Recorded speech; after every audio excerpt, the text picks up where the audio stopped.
So this is all about homegrown timber. I just wanted to show you this oak.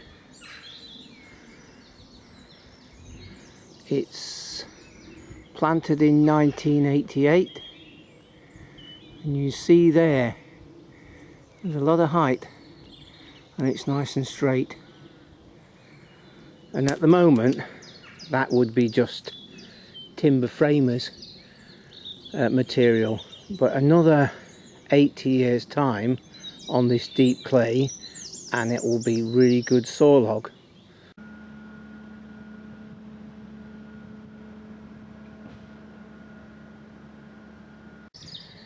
And this fir here is growing up there, but we have all these little pin knots, and we'll talk about knots, but they're all live, or most of them are live knots, and there is a difference between live and dead knots.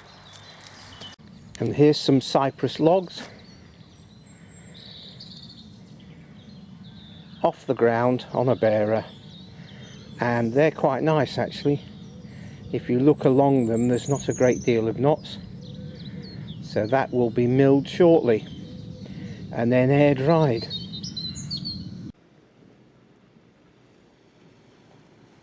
And another oak, but we can see there marks of pruning, and that's all relevant to the knotty core.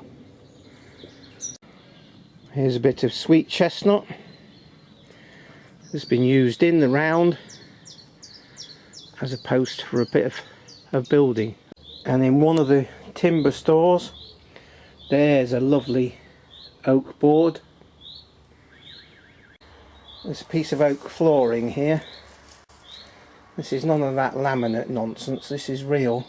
And that, of course, is little fine knots from epicormic growth. And down the bottom we've got what's called figuring, and we'll talk about that. At the back there's some quite big boards with knots in. That is Austrian pine.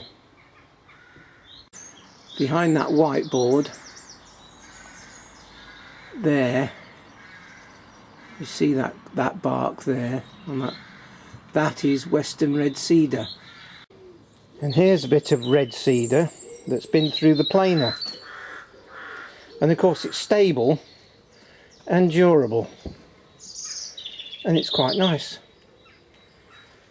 Few little pinhole knots, because red cedar, like a lot of the cypresses and Douglas fir, they hold on to their dead knots.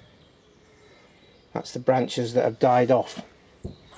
So if you want to grow good timber, you've got to remove them. And here's a Scots pine with some pruning marks on it. And again, I would say it's an amenity tree. It's in the garden, but Scots pine's very nice, quite resinous, so the heartwood is what you would call durable. One or two problems with kiln drying it, but it's lovely stuff.